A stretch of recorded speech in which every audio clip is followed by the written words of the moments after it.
guys. Hello. We're back. We are back. It's Sarah. And Sarah. Yes, and we're here with our little ghosty stories with the side of the heebie-jeebies. Yep. I should say coffee. Double shot.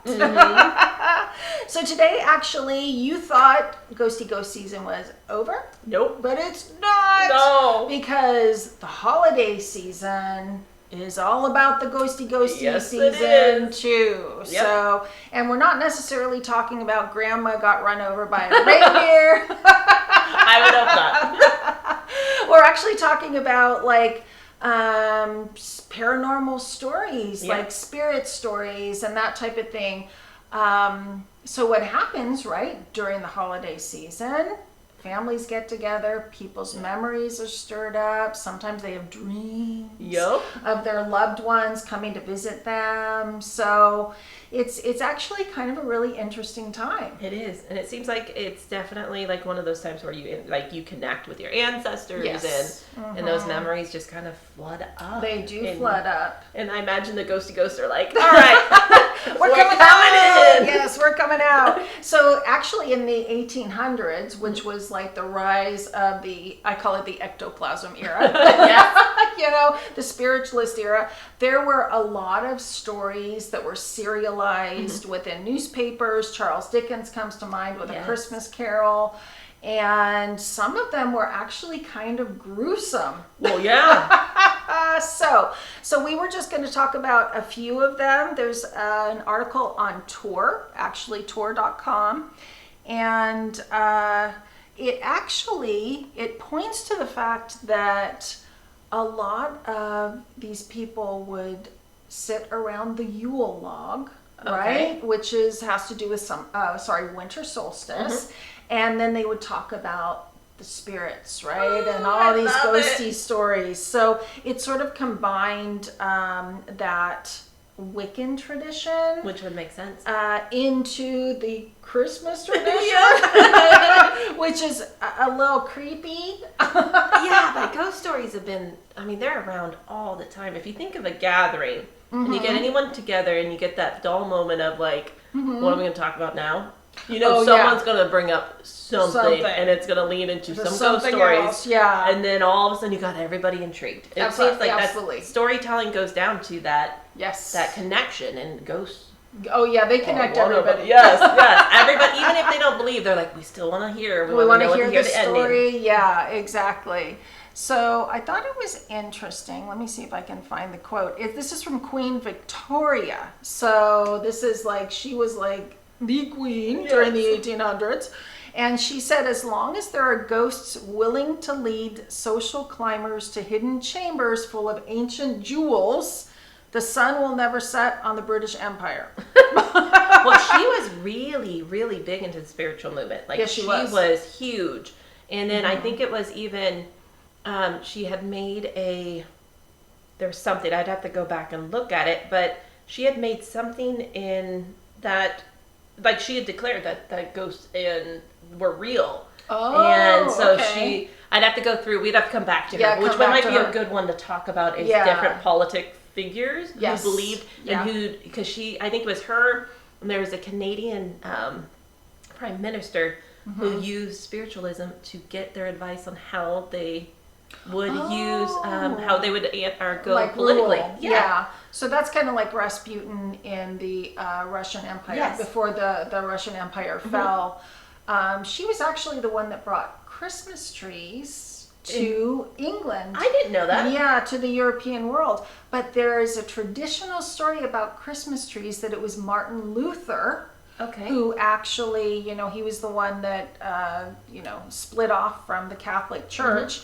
And he would go into the forest, I think it was in Germany, because I think he was German if I remember correctly, and he would decorate fresh trees in commemoration of the birth of Christ. Oh, that's cool. Yeah. So I didn't know that was the history of Christmas trees. Yeah, it's one of the legends of them. But it's sort of interesting. And then Queen Victoria, apparently it was a gift to her.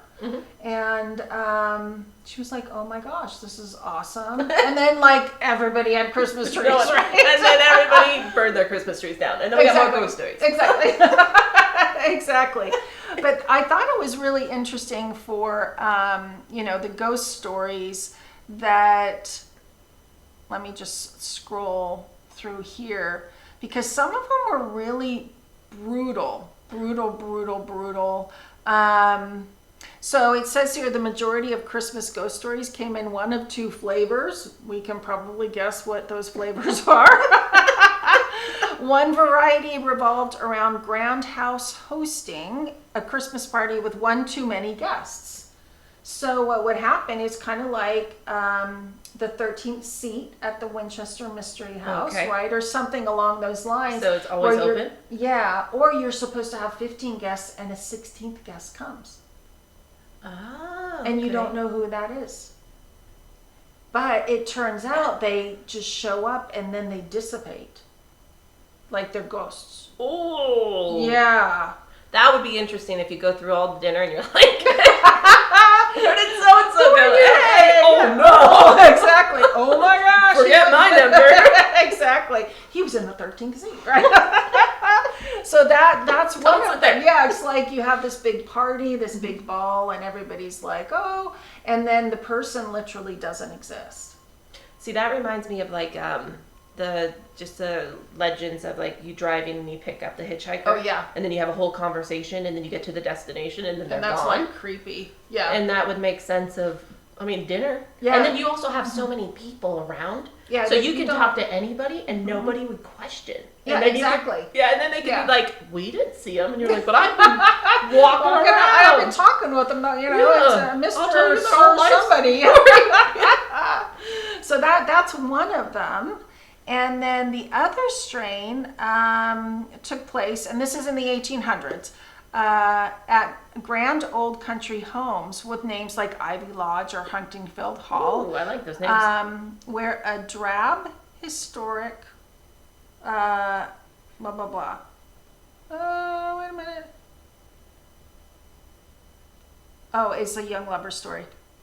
So, in these old lodges, in these old houses, the lineage for the families was quite dense and deep, right? Yeah. Way back through the timeline. And it was star-crossed lovers. Right? Okay. So they had so many of those back then? Kind of like a Wuthering Heights story, right? Where you have Kathy coming and knocking on the window and Heathcliff is insane, right? Because he's like, and that's another story that it definitely has stood the test of time, right? That's a tragedy. It's a tragedy. But then there were other stories that were even more gruesome, where it would be like Christmas Eve, and there were little children outside the house calling for help, and then that people would go out and try to help them. They couldn't find them, and then they'd freeze to death. Ooh, so there was those types of creepy stuff too. And if you go back to like any kind of folklore, usually they had some kind of warning. So it might have just been like, don't go out in the snow because you'll freeze to death. Exactly. Especially for kids. Yeah. But at the same time, that's eerie.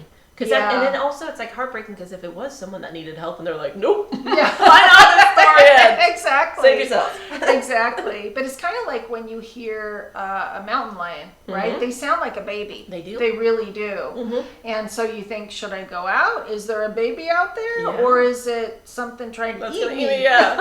And I talked to you about bears whistling, right? Oh, no, I don't remember that. Yeah, so bears will whistle. Oh. And there is legends that would go back into like folklores. If you hear whistling in the woods, don't follow it because you don't come back. Oh. And so this was big in like Russia and these like prominent areas where bears and grizzly bears were there. And it was proven that bears will whistle. Wow. And so people would go looking for this whistling and get eaten by a bear. You know what that reminds me of though is the stairs in the forest. Have you heard of the stairs in the forest? No. Okay, so this does go back, I mean, it ties into the Victorian times, which what we're talking about. Actually, it goes back even farther. But in modern times, there are foresters who will take their young recruits and say, look, we're going to go deep in the forest. And it's all forests. It's not just North American forests, where they'll say, but if you see a set of stairs, you make sure you run away from those stairs. What? Because there have been times where people, now this is all hearsay, right? They go up the stairs and they disappear. And they're going up the stairs, and sometimes they're actually looking for people, maybe missing hikers or whatever. And they are literally told, in this particular forest, there are stairs. They appear. Don't go up the stairs, even though you think you're maybe go up the stairs and be able to see more or whatever, because you will disappear. I love that so much. I love that. No, I met this forester, and he was telling me, like, they have some stories that they are like it is like no joke, and you're sitting there going, I want to be a forester, just hear these stories. But that's creepy. It's creepy. But I want to know, like, if we could, like, get a vest, get a GoPro, send someone up there with a rope. Up there with a rope, exactly. Because they usually, they just find them on their own. Oh, right? Man. Yeah, especially if they're hiking out there by themselves. Yeah, so they find these stairs, and sometimes they'll look like just regular stairs. Sometimes they'll look like the hanging stairs, the steps where they're just together with ropes. Yeah. And they just go up, and they look like normal stairs that somebody built there or whatever, but it just kind of, it's weird. Like, I wonder if it's like just like there's a grand staircase. Or a treehouse stairs. Treehouse, I can see that, or on the cliffside. But just like a set of random stairs, I would be like stairs. Yeah. Where does it go? Where does it go? But they say if you see those stairs, you run away. I wonder how many people have seen it and ran. Or how much of it, like, that would be a deep dive research of, like, how many actually have seen it and been like, nope, not today. Because, I have read the stories where, people will say, I saw the stairs and I left. Or I was so creeped out when I saw them because I didn't know quite what they were or why they were there, and it was just bizarre. And then when they started talking to other foresters, they were like, oh yeah, you saw the stairs. So I wonder if they know, just because of if people disappearing, there'd have to be a set of them. One of them would have to watch someone go up and then have them disappear to know that the set of stairs was leading someone to disappear. Yeah, possibly. Or maybe there's the assumption, maybe, and this would be something we should probably do a deep dive on, but it could be a situation where they're far enough apart where somebody calls out in the forest, hey, I found some stairs. Oh, yeah. And then they go... Or walkie-talkie it in. Yeah, and then they go up them and they're never seen again. See, this totally reminds me of like the poltergeist when they're dragging the kids, the people through the TV. Yeah. No, it's a closet door. And then they gotta drop them and pull. Oh. I'm like, totally, just rope it up. Yeah. Oh, we found the stairs, people. And actually, that's another thing we should talk about is the poltergeist film and how many of them ended up dead. On that shoot? Yeah. Afterwards. Mm-hmm. Yeah, that was heartbreaking. Really, it really was. But if you look at any of like the spooky stuff, like The Craft, which was witchcraft, they had a whole bunch of like paranormal stuff happen on that movie set. Oh, I didn't realize that. Okay. The Exorcist, the same thing. They had a lot of paranormal stuff happen on that one. The Poltergeist was another big one, and there's a couple other ones that they found like these weird coincidences, weird things going on. Interesting. And so. That would be a really good one to find out, like the paranormal on TV. I mean, we're making our list here. Yeah. We're supposed to be talking about Christmas spirits, yeah.